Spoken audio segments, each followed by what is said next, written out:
Siyempre, yung mga gulay na yan, sawang-sawa na yung mga haters ko dyan. Okay? Yung mga haters ko, puro gulay lang ang kinakain nila. Hindi sila nakakain ng masarap na karne. Yes, Dol. Panoorin natin to. Gumastos ako ng 18,000 dito sa resto na to. Para maipakita sa mga haters ko kung gaano ako kayaman. Ayan oh. Gumastos ng 18,000 pesos sa isang kainan lamang ang inyong idol, Haring Bangis, para maipakita sa kanya mga bashers and haters kung gaano daw siya kayaman. Kailangan pa ba yon? Tuloy natin yung video. Siyempre, dumayo ako dito sa BGC para kumain ng napakamahal. Ayan, 10 times yung beef na in-order ko. Ang total na beef na kinain ko dito ay 3 kilo. Siyempre, pakitaan natin yung mga haters. Ayan, oh, yung mga bugok ko na haters, medyo dumadami na sila. So, ayan, pakitaan natin ng magandang flex. Okay, lahat ng karneng kakainin natin, ipapasok natin yan sa muscle natin. Okay, so gumastos ako dito guys ha. Ayan, unang karneng in-order ko, napakamahal dito sa pagkain sa restaurant na to guys. Authentic Chinese food. Okay, so ayan, puro beef ang in-order ko dito. Tapos, ayan, nilagay ko na lahat. Oh, yan, pero yan, pork yan, okay? So, 3 kilo po. 3 kilo ng karne ang kinain ko dito sa restaurant na to. Gumastos ako Grabe, 3 ng kilo. 18,000 pesos. Guys, kita nyo. Kasama na dyan yung mga mushroom sa nagastos ko. 18,000. So, napakarami kong in-order niyan. Ayan, kita nyo. Siyempre, unang-unang ginawa ko, pinagluluto ko muna sila. Pinagsama-sama ko lahat. Siyempre, meron tayong tofu para sa ating protein. Okay, tapos meron tayong squid. Then maraming mushroom para sa ating gains. Okay, kasi medyo naiinis ako. Dumarami ang mga haters. Kala mo may mga pera. Alam mo yung mga haters na yan, mga walang pera yan.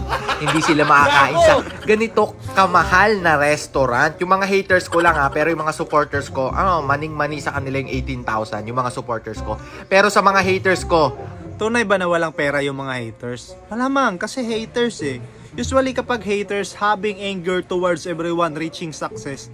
So kung wala kang pake, di ka na dapat magagalit, di ka na dapat maiinis. Kailangan mong gawin, umalis. Kasi kapag hate mo lang yan, nakulugi ka, wala ka na makikitain dyan. So ibig sabihin, walang pera talaga yung haters, di ba? okay, hindi sila makakain ng ganito. Kaya patuloy silang nag-hate sa akin. Okay, syempre naglagay tayo ng mga gulay dyan para syempre healthy tayo.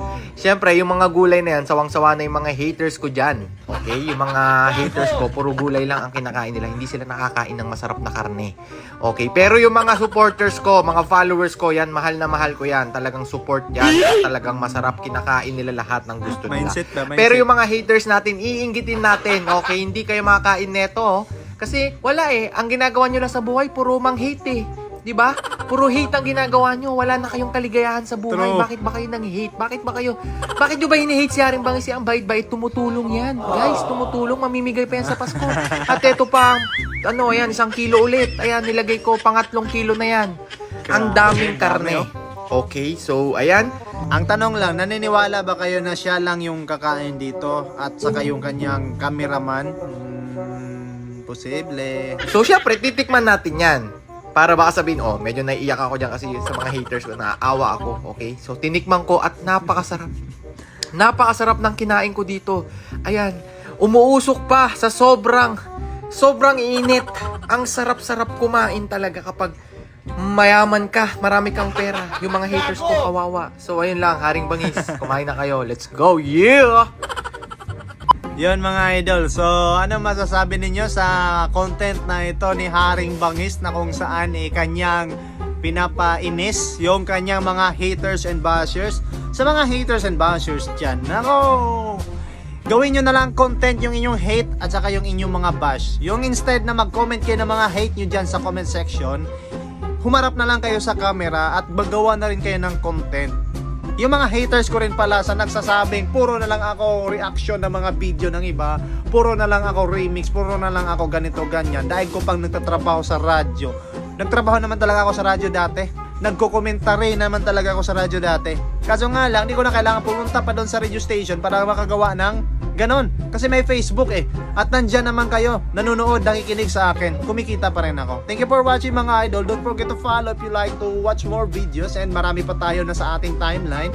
Click the video para makita nyo po yung ating mga ina-upload na mga nire-reaksyonan. And syempre, subscribe sa ating YouTube channel na Kadungis and Family. Thank you for watching mga idol. Love you all.